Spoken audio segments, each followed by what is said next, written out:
Hello and welcome to my escape. This video is going to be all about me because I am a narcissist. Kind of. Also because I have seen a lot of other booktube creators do this video and I actually like it because once you watch some of their content you're like, where's this person coming from? Like, what are they about, kind of thing? And then you go and you search through for this video and you go, oh, that's them. So I figured I'd get that up sooner rather than later. So I'm going to structure this video kind of in 3 waves.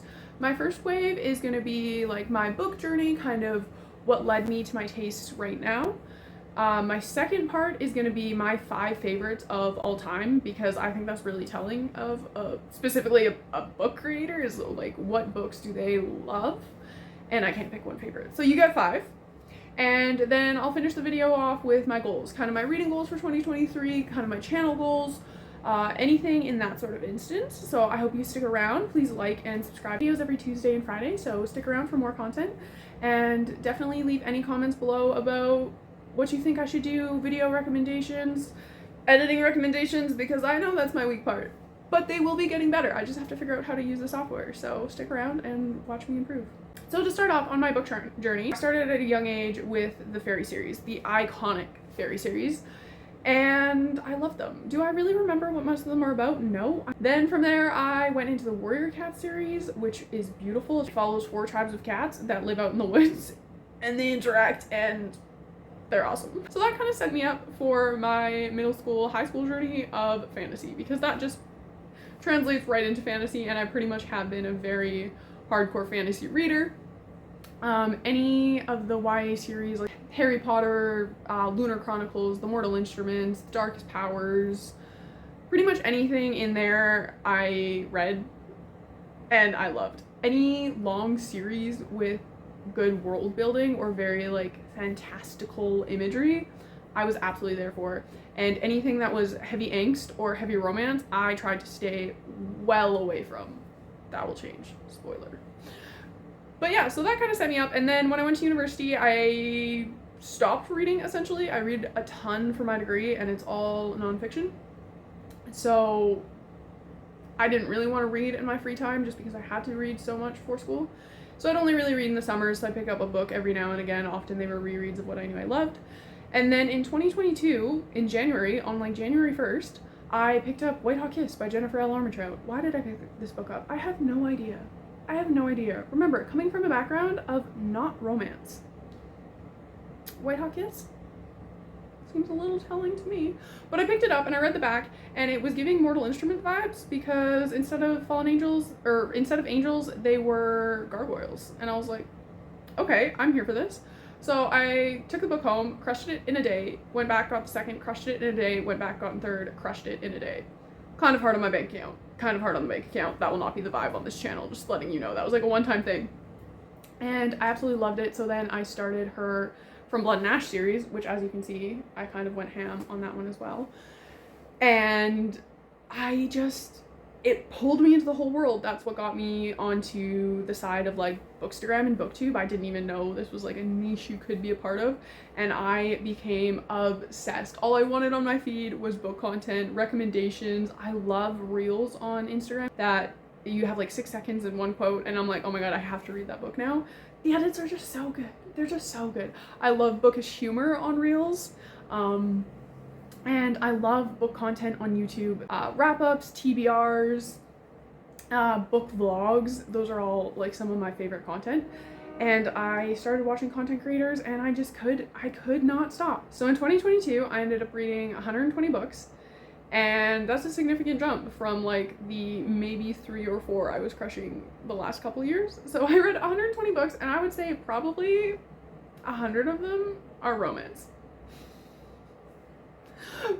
Booksta and Booktube are just very heavily influenced by romance creators, and they can really sell you on it. Like, that's how good they are. They got someone who despised romance to read 100 romance books in a year. I love reading fantasy romance and dark romance. I've read a couple contemporaries, a couple sports, like a couple taboo, but I definitely love dark romance and fantasy romance. But I'm still trying to find, you know, other books I like. I don't have my exact reading taste down.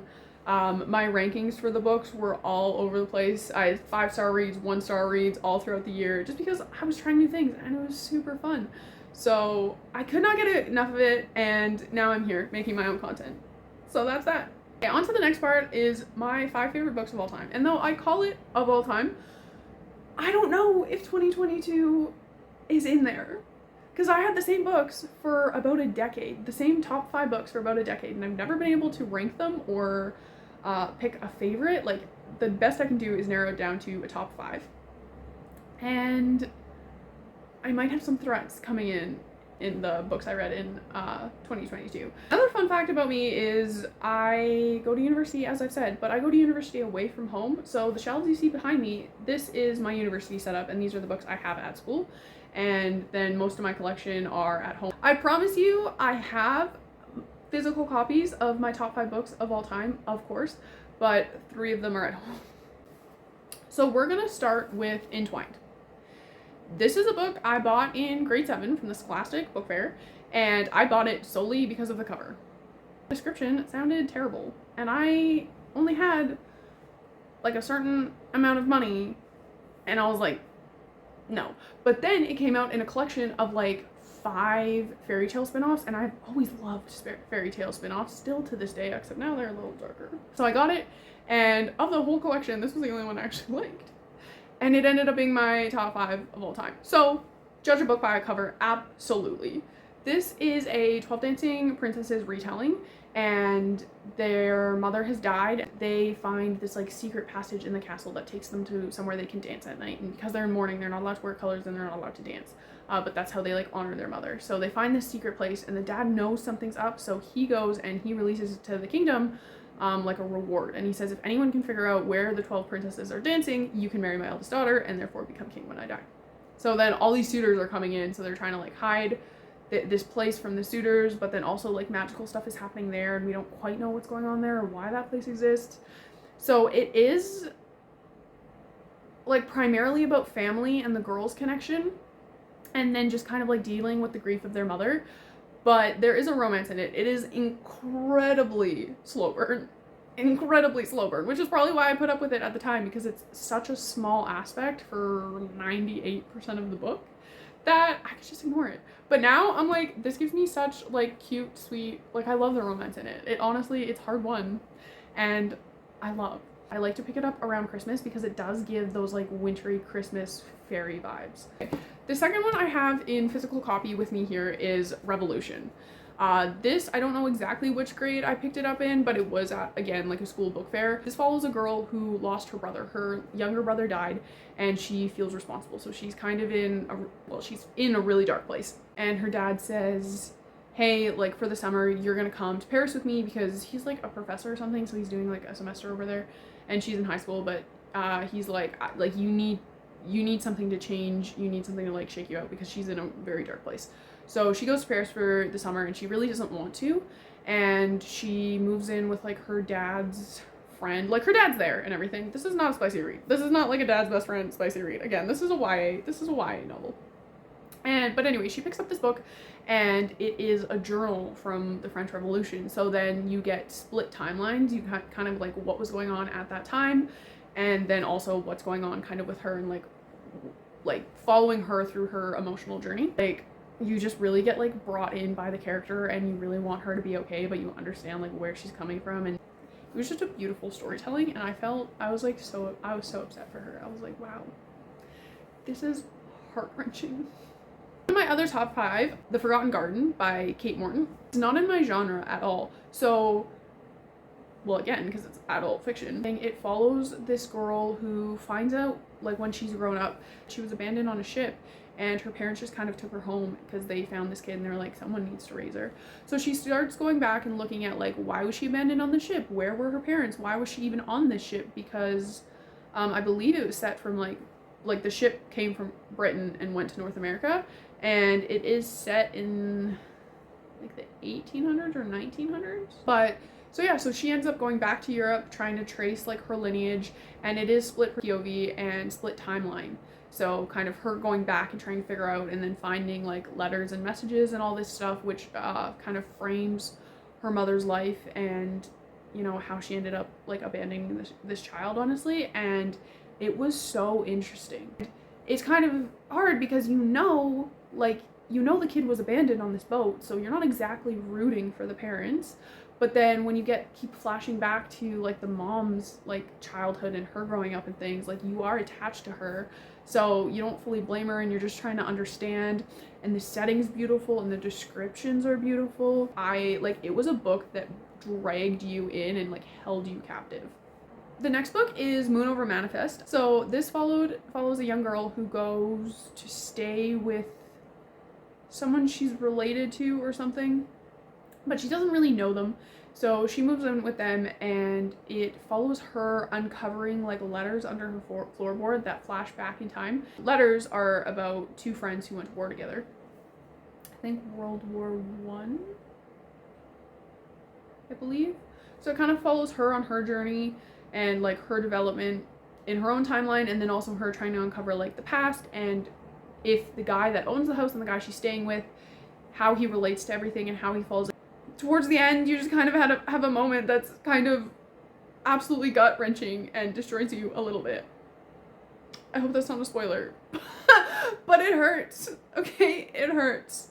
And it's another read that really stuck with me, and it's another read that absolutely pulled you in, and you had to know. Like, you had to know what was going on, and you had to know how the characters in the past lined up with the characters, like, in the present day, and, like, what you saw of them and how they became that way. And you're guessing throughout the whole thing. You're like, oh, like, which one is the guy? Or, like, is he even in these letters? Or why does he have these? Or what's his connection to her? Sort of thing. And it's a gorgeous story, but it does have that absolutely heart-wrenching moment. Heart-wrenching. Anyways, so my final of my top 5, you will be very familiar with. It is The Night Circus by Erin Morgenstern, I believe is how you pronounce it. I read this book in grade 9 and I was obsessed. Okay? And if you're not that big on Bookstagram, I'll tell you what it's about. But The Night Circus follows two characters, and they are both magical, but you don't really know how they're magical, but they were raised by two magicians that have a bet going. And these magicians kind of seem like they've been around for a long time, they're older than they seem, and they run into each other and they're like, hey, like, we're kind of bored with our immortality, we're gonna play a game. And they've been playing games for centuries, but this game is going to involve other people. So they're each supposed to take a kid, raise the kid, and the kids are gonna compete. And whoever like raised the better like protege wins this game. The game that these two main wizards create is a circus, but it's a night circus. So it appears overnight. It's phenomenal, and the world building is phenomenal. So then these two are in the game, and they're trying to like figure out how to win, but they don't really know what the stakes are, and you don't really know what the stakes are, and it is a slow burn romance in there, kind of, but like for me, that was not the main thing. The main thing for me was the world building is magical. I've never wanted to go to a circus so bad than when I finished that book. Also, they have a couple sections like in between chapters that are written in second person, and I had never read a book with anything written in second person, and I was like, this is insane. You got some other perspectives, like from other like people in the circus that weren't part of the game, and then these like parties that the two like old wizards would kind of like host, and the like dynamics there, and you're kind of all like on the edge of your seat, and you're like, how does this play into each other? But like really, you're there because you are captured in this world and you just want to live in the world. Like, to me, the story was almost secondary to the world. The story was good, but to me, like, it was the world that captured my attention. And those are my top 5 reads of all time. Again, is it of all time? I don't know, because this year, my favorite read was From Blood and Ash. And I was obsessed with that series, and I still am, and it lives in my head rent-free all day, every day. I love Poppy. I love Kieran. Castile, he's fine. But like, I'm obsessed with that series, so I feel like that is a favorite book of all time. But I'm not ready to part with like my fave 5 right now, so I think it's gonna be like pre-2022 and post-2022 for my faves, and I can create a new list of my 5 faves now going forward. So hopefully that gave you a good kind of overview of me and my writing tastes. Now we're gonna get into my goals. My goals for reading, and also my goals for this channel and my Bookstagram. So I decided to hop on the book platforms because I think my friends will kill me if I continue to inundate them with book content that they don't know anything about, and they've never read the books, and Some of them aren't big readers to begin with, so they've put up with me for a whole year, and I'm like, you know what, it's time to branch out now. It's time to be a part of the community that's very much like me and very much loves books. So what I want to do with this channel is I want to diversify genre a little bit, because as much as I love to watch a wrap-up with, you know, 17 dark romances, I also want some variation, you know, and I felt that kind of like, I really got trapped in that genre. And I want to go back to what I used to like read, and then also open myself up to some new things. And I hope you kind of want to do the same. So I hope to read at least 3 genres a month.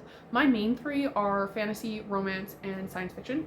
I'm not going to limit it to those 3, but I do want to have at least 1 book from 3 different genres every month in my wrap-ups and everything, just to give you like a different taste. And then I will be organizing my wrap-ups by genre. So if you only want to watch the romance, or if you only want to see the science fiction, you can just jump to that timestamp and only get those, and it's fine. But if you want to be like, oh, like I like to read multiple things, or like multiple genres, or I'm looking for something new, then it's there, and you kind of get like the same taste. Be like, oh, like if we have the same taste in romance, like maybe we'll like the same things in science fiction, or maybe we'll like entirely opposite things, and you can tell me down in the comments below. But that's the goal, kind of, is to vary the content, vary the genre, and really like appreciate different books for what they are. And I want to read 1 book off my currently reading on Goodreads. Also, I'm on Goodreads, go follow me down below. So I have like 14 books right now sitting on my currently reading Goodreads, and I don't like that. I don't like it at all. So every month I have to either finish one of the ones on that list, or I have to DNF it. And I hate DNFing books. I think I've DNF'd 5 books like in my whole life, or like in my whole like Goodreads life, and my Goodreads account goes back to like 2013. And I hate it. I hate it.